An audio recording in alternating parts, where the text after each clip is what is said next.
혹시 게슈탈트 이런 강의를 한 번이라도 들어보신 분 계시나요? 어디서 들어보셨어요? 네. 책에서도 봤습니다. 아, 책에서 보셨어요? 여기도 봤고요. 찾아보기도 했고요. 아, 그래요? 예. 게슈탈트 심리학은 사람들이 잘 모릅니다. 혹시 영상을 보신 분도 없죠? 유튜브에서 게슈탈트 심리 치보면 자꾸 얼굴이 아주 멋있게 잘생긴 사람이 나옵니다. 멘탈 충전소 나중에 한번 검색해 보세요. 보충 공부를 하실 때 거기에 보면 멘탈 충전소 제 유튜브입니다. 그럴 줄 알았어요. 아주 잘생긴 분이래가. 나중에 검색해 보시면 게슈탈트 심리에 대한 이론을 쭉 설명을 잘 해놨습니다. 제가 유튜브에 올리는 이유는 전부 다 올려놓고 제가 계속 듣습니다. 그래서 저는 제 멘탈에 대해서만큼은 확실하게 딱 정리가 되어 있어요. 제가 아마 강의하는 걸 여러분 들어보시면 그런 게 조금 느낌이 오실 거예요. 그래서 나중에 게스트할때는 그 참조를 하시면 도움 될 겁니다. 네. 자, 그럼 이제 게스트할때로 들어갈게요. 준비됐습니까? 네. 게스탈트라는 말은 독일어예요. 벌써 발음 그렇죠? 게스탈트. 이걸 우리말로 번역을 하니까 형태. 이걸 이제 형태주의 심리학이라는 게 뭐가 말이 좀 어감이 안 맞잖아요. 그래서 이거를 이제 가져올 때 그냥 언어 그대로 쓰자. 해가 게스탈트 심리학이라고 이렇게 그대로 쓰는 거예요. 게스탈트라는 뭐냐면 어떤 전체성을 뜻하는 거예요. 전체성. 네. 게스탈트 심리학을 창시한 사람은 프리츠 펄스예요. 대부분의 이 심리 이론가들이 주로 영향을 받은 사람은 누굴까요? 아까 처음 이야기했던 프로이트. 프로이트는 심리학의 아버지라고 불리는 아주 위대한 업적을 남겼음에도 불구하고 우리 치유농업사에는 그 과정이 없습니다. 실용적인 게 아니다 보니까 그 뒤에 이 게스탈트 심리 같은 경우는 거의 심리학의 혁명적인 심리학이다 할 정도로 정말 이게 실용적이에요. 제가 상담을 할 때도 이 게스탈트 심리학을 기저에 많이 깔고 코칭을 할 때도 많이 써요. 우리가 과거에는 의식, 전의식, 무의식 이런 단어들을 썼잖아요. 근데 여기에서는 이제 용어가 달라집니다. 그걸 지금부터 하나씩 이제 게스탈트 심리학에 대한 설명을 들어가 보도록 할게요. 자, Z 글자가 뭐가 나오나요? 지금 여기라는 단어가 나옵니다. 지금 여기.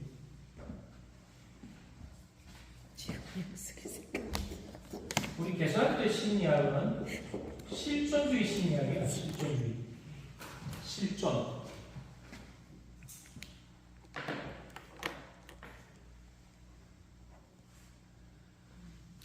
자, 심리적인 문제는 대부분 지금 여기에서 고통을 받고 있습니다.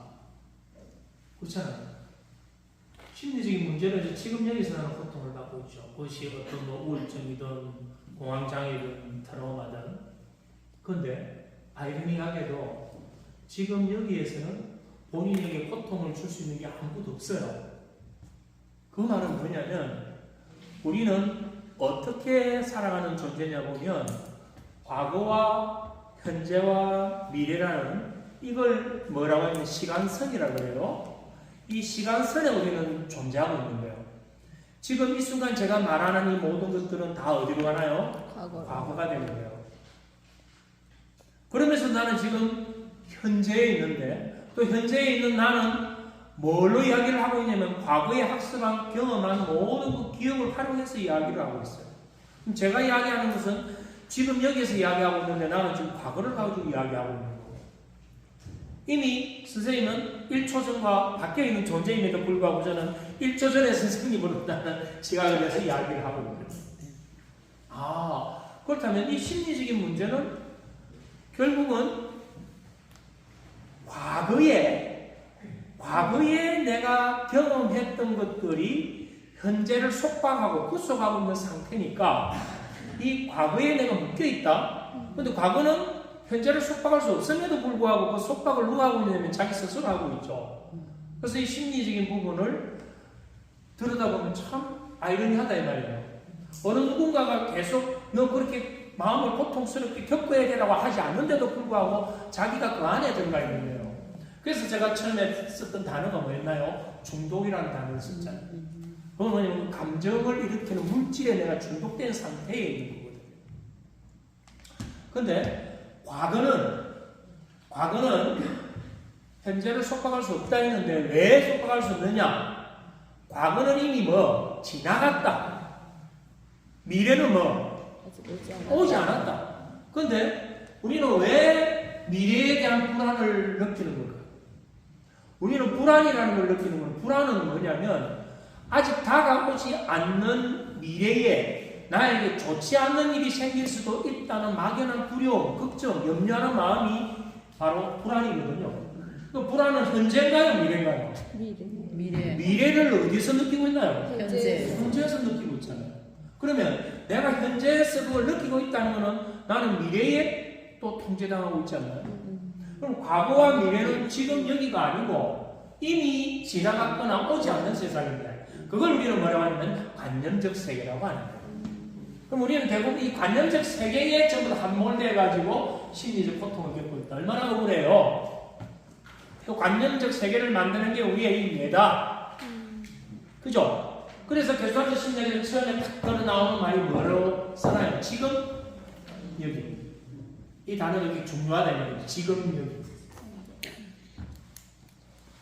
자.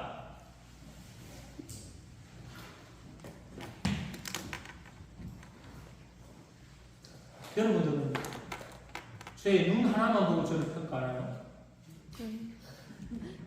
제 말소리 하나만가 평가하는 것도 아니고 저의 모든 것을 뭐 전체성으로 하나를 맞추어서 여러분들이 저를 보고 있고 만나고 있는 거예요.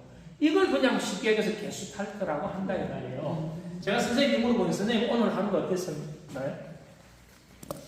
좋습니다. 오늘 하루가 좋았습니다라고 하면 나의 오늘 하루를 전체적으로 딱 만드는 거예요. 좋은 하루였다. 이걸 우리는 건강한 게슈탈트를 형성했다고 하는 거예요. 실제로 이분의 오늘 아침이 어땠나요? 오늘 아침에는 내가 몇 시에 일어나가 해가지고 이야기하면 몇 시간 해도 다 못해요. 뭘 못하고 있죠? 전체적으로 통합을 못하기 때문에 쓸데없는 이야기를 많이 합니다. 그리고 사람들을 만나서 대화하다 보면 이 전체성을 못 만든 사람들은 이야기했다가 저 이야기했다가 막 중구난방이에요. 전체성이 없어요. 그런 사람들하고 여러분들 이야기 많이 하지 마세요. 이빨립니다. 네, 우리는 사람들과 만날 때 그냥 이렇게 몸으로 만나는 게 아니고 교감을 해요. 교감을 한다는 것은 뭐냐면 그 사람이 하는 말에 내 회로를 떠올려가지고 계속 내 회로를 계속 바꿔가는 말이에요. 그래서 게스탈트라는 말 자체가 결국은 뭐 하나의 전체성이다. 이렇게 이제 정리가 일단 하고 넘어갑니다. 심리 이론이 다 시험에 나오진 않아요. 근데 이제 시험에 나올 수 있는 가능성이 재작년에는 게스탈트가 나왔거든요. 게스탈트가 이게 자주 올해도 나왔어요. 올해가 아니고 작년에. 네. 그래서 이 게스탈트가 쭉 많이 좀 설명해 놓은 걸 보면 중요하다는 거예요. 아까 비합리적 신념, 그 다음에 행동주의, 그 5가지 이론을 여러분들 이론을 확실히 해놓으면 시험뿐 아니고 여러분들에게 도움되는 거예요. 자, 먼저 전경과 배경을 설명할게요. 과거에는 우리의 마음을 설명할 때 그렇게 설명했어요. 이걸 뭐라고 했다? 무의식이라고 했다. 이걸 뭐? 의식이라고 했다. 과거에는. 여기 이제 프로이트의 정신분석학 관점에서 우리가 보는 거예요. 우리의 마음은 의식과 무의식. 요 아래에 의식과 무의식 사이에 요걸 우리가 뭐라고 해야 되냐면 글이 안 된다. 글이 안 되는 건 왜 그러냐면 제가 천재이기 때문에 그래요. 천재는 생각이 빠르잖아요. 손이 생각을 못 따라가서 그런 거예요. 그래서 제가 끌어리는 못 쓰는 건 천재라서 그렇습니다. 혹시 여러분들 악필 손 들어보세요. 악필은 대부분 천재예요. 네, 좋은 거예요. 자, 우리의 무의식이라는 이 단어를 여러분들이 다음에 만나면 이런 단어를 이렇게 많이 쓰지 마세요. 왜냐하면 이 말이 원래 번역이 잘못되어버린 거예요. 무의식은 뭐 의식이 없다라고 지금 우리 해석을 하잖아요. 우리 뇌는 의식이 없는 상태가 아니에요. 의식이 깔려있다 해서 이걸 요거하고 두 개를 합쳐가지고 일반적으로 뭐라고 하냐면 잠재 의식. 이건 좀 긍정적인 언어고, 이 무의식이라는 단어는 프로이트의 정신분석학의 영향으로 이건 병적인 상태, 과거에 뭐 묻혀있는 억압된 이런 쪽의 이미지를 많이 풍겨요. 그래서 이 무의식이라는 단어보다는 쓰려면 잠재의식 단어를 써야 된다. 여기에 기둥을 잡아놓고 이제 게스탈트는 그러면 분명히 이 영향을 받았었잖아요. 이거 영향을. 근데 이 프레시펄스는 이걸 어떻게 봤냐면, 이게 아니더라.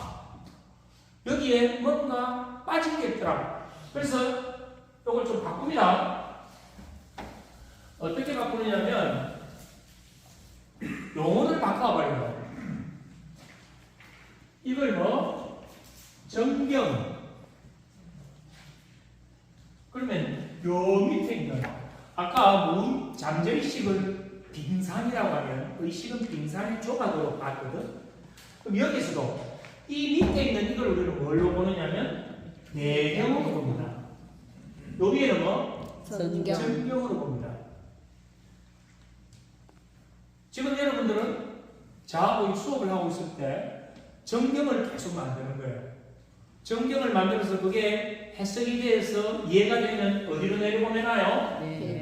내경으로 내려보내요. 그러면 다음 이야기를 하면 또다시 거기에 내가 하는 말과 관련된 여러분들의 기억을 탁 떠올려야 돼요. 배경에서. 그래서 이걸 다시 어디로 올려야 되나요? 정경으로. 요게 계속 순환되는 것. 이걸 우리가 뭐가 하냐면 정경과 배경. 이해가 됐나요? 네. 그걸 이해하고 여러분들 이 글을 읽으면 아주 쉬워요. 쉽죠? 네. 근데 이번에 보면 미해결 과제라고 또 어려운 단어를 붙여놨어요. 이것도 아주 유치한 내용이에요.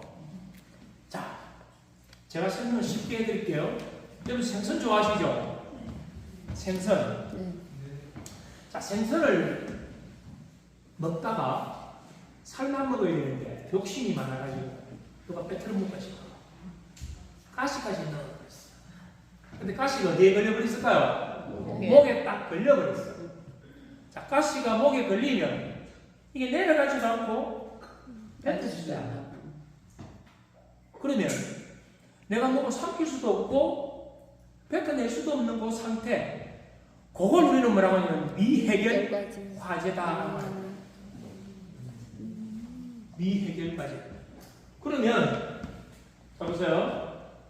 내가 지금 콜라를 마시고 싶은 정경은 갈증이 난다라는 걸 뭐 알아차리고 콜라라는 걸 내가 떠올렸다면 이 콜라가 지금 뭐가 되고 있나요? 정경이 되고 있는 거예요. 근데 콜라를 마셔야 되는데 저 선생님이 혼자서 다 마시고 내가 하도 안 줘. 막 먹고 싶은데 막 시원하게 다 넣으셨어. 자, 나는 콜라를 먹고 싶은데 콜라를 혼자 다 드셔가지고 나는 콜라를 못 먹었어. 어떤 상태가 됐을까요? 이게 정경에 떠올라는 것은 이게 완결되거나 해소되어야만 이거 내려가요. 해소 안 되면은 아까 뭐 됐다? 미해결. 가시가 걸려있는 상태와 똑같은 상태가 된다.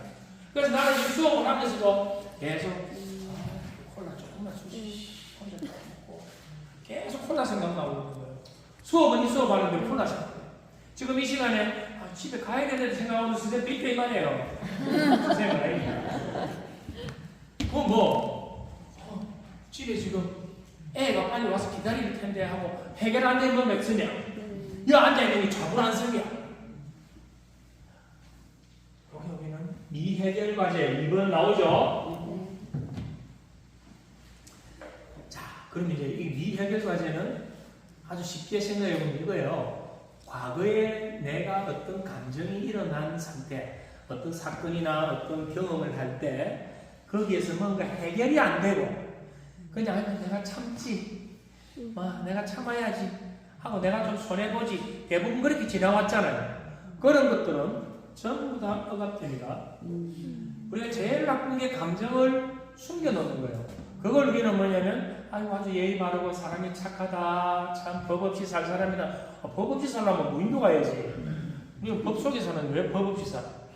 내가 싫으면 싫은 표현을 드러내고 화가 났으면 화를 드러내줘야 돼. 안 드러내면 안에 있는 이 감정은요, 우리가 풍선에 바람을 넣어놓은 상태에서 이 풍선을 물에 눌려놓잖아요. 어떻게 될까요, 풍선이? 이러고 작동한다는 거예요. 그런데 현실은 꽉 눌려놨거든. 그래서 계속 올라오려고 하는데 얘가 안 올라와. 그런데 지금 이게 힘을 받는데 어느 순간 뭔가 한번 기우뚱해버렸어. 그 순간에 치고 올라오고. 어떨 때 심리가 폭발되느냐면 내가 뭔가 충격이 들어왔을 때 내가 이걸 견디지 못할 때 다른 방향으로 분출을 시켜버려요. 어떤 경우는 이런 심리적인 이 문제를 심리적으로 해소가 안 되니까 신체적으로 이제 해소가 해요. 다리를 많이 떨게 만든다든지 틱을 일으킨다든지 또는 신체적인 질병을 만들어서라도 이걸 해소하려고 하는 거예요. 아주 나쁜 거죠. 그래서 여러분들이 앞으로 살아가시면서 해소하는 것을 계속 하셔야 돼요. 해소를 안 하면 해소한 이 감정은 나의 말에 묻어나고 나의 생각에 계속 조정을 당하고 내 표정을 바꿔버립니다. 표정이 점점 굳어져 가요. 잘 웃지도 못하는 상태로 바뀌어버립니다. 이 감정이 억압된 게 계속, 감정은 아까 우리 뇌 세포가 몇 개? 1000억 개. 연결은 수백 조예요. 거기에 만약에 억압된 게 하나 딱 들어가서 작동을 하면 지 혼자 있으면 되는데 이놈이 내하고 놀자 연결을 다 시켜버려요. 그래서 뇌가 전부 다 밑에 기저에 다 깔려버린다. 자, 그게 미해결 과제에 대한 이야기입니다. 자, 그 다음에 3번 해보세요. 그럼 우리가 미해결 과제를 해결해야 되려면 어디서 해결해야 된다? 지금 여기에서. 지금 여기. 자, 이렇게 제가 설명을 해볼게요. 어떤 청년이 어릴 때 개에게 물린 경험입니다. 자, 개에게 물렸다면 이건 어떤 사건인가요? 심각한 내 생존과 안전에 대한 충격이잖아요. 충격. 자, 충격이 들어오면 우리 뇌는 이게 내게 생존 안전에 관계됐다면 이 뇌는 이걸 어떻게 기억시켜야 될까요? 아주 중요한 거잖아. 내 생존에 관련된 거니까 가장 강하게 기억시켜야 돼요. 가장 강하게. 그래서 이 회로를 굵게 반 케이블처럼 만들어가지고 위로 또 올리고 있습니다. 다음에 이 사람은 다시는 개에게 물린 경험을 하면 안 되기 때문에 이걸 최고로 위로 만들어 놓고 계속 개만 찾아다니는 거예요. 개 소리만 듣고도 놀라는 상태를 만들죠. 그걸 우리는 뭐라고 하느냐면 트라우마라고 하는 거예요. 트라우마. 자, 이 사람은 어릴 때 그 트라우마 경험 때문에 성인이 된 이후에도 청년인데도 개만 보면 뭔가 두려운 거예요. 개만 보면. 신호드렸는데. 개까지 이야기하고 10분만 쉬었다는 거죠. 선생님 하품을 많이 하시는 제가.